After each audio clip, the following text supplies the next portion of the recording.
I am curious about your work in Sudan. It was pretty significant. And can you kind of walk us through what you were doing there and what took place? Yeah. So I felt that things that were happening in Sudan were so sort of underreported, particularly the Darfur side of things. Now, a lot of us probably, remember Darfur from the early 2000s when it was a designated genocide.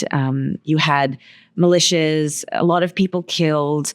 And then it kind of disappeared after that. The Janjaweed, as they were called at the time, were the rebels. Now pretty much the Janjaweed is rebranded, and it's now the Rapid Support Forces, RSF.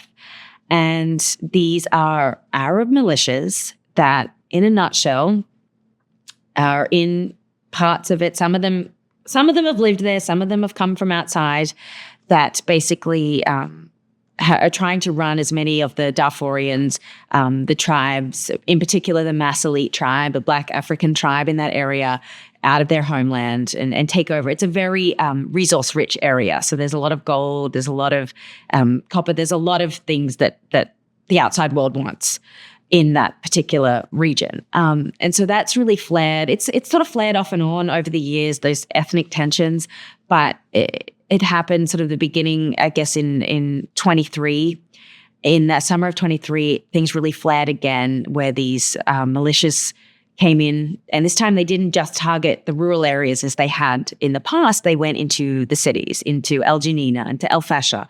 And the war crimes, things coming out of those places were just some of the worst that I've ever heard in my career. And it plagued me, it bothered me that it felt like at that point in time, everything was Middle East and Ukraine.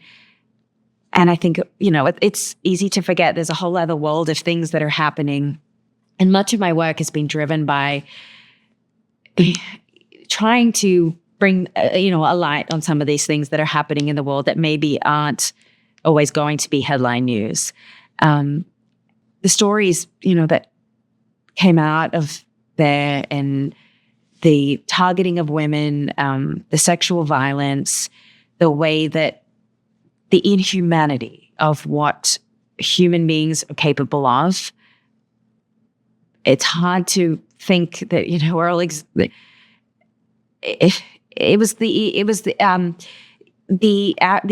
the RSF, their ability to just dehumanize a population to such a degree, it just, blew my mind. Are there any examples you could share that, I guess, from an atrocity standpoint, I mean, there's crazy shit going on in Ukraine. There's crazy shit going on in Israel and Gaza. There's, does Darfur kind of separate itself in any way in that regard? Like, is there a specific type that differs? Yeah, I mean, I think, so a lot of it, excuse me.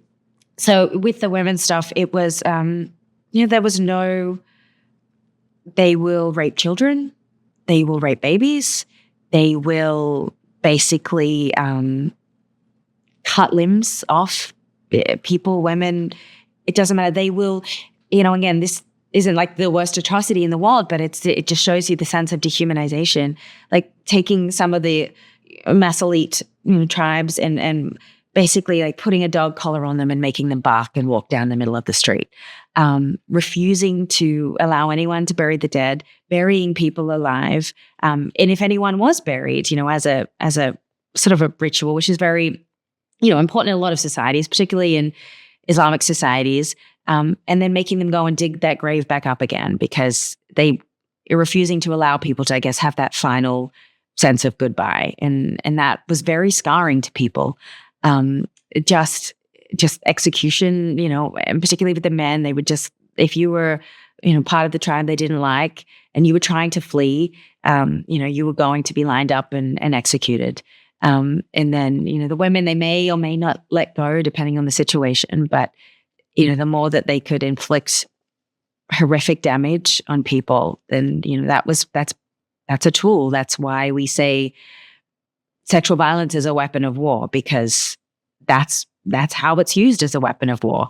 To, in other cases, it's impregnating women so that they, that's, I guess, breaking up the ethnic groups, that's causing them to be ostracized from society. In many cases, if that happens, a girl will never get married. She will be completely ostracized for the rest of her life. That damages entire families, communities. I mean, the ripple effects.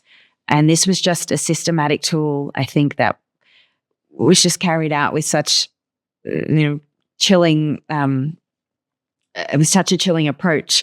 And to almost, everyone that you talk to, that it's just hard to keep thinking that this just goes on while you live a normal life.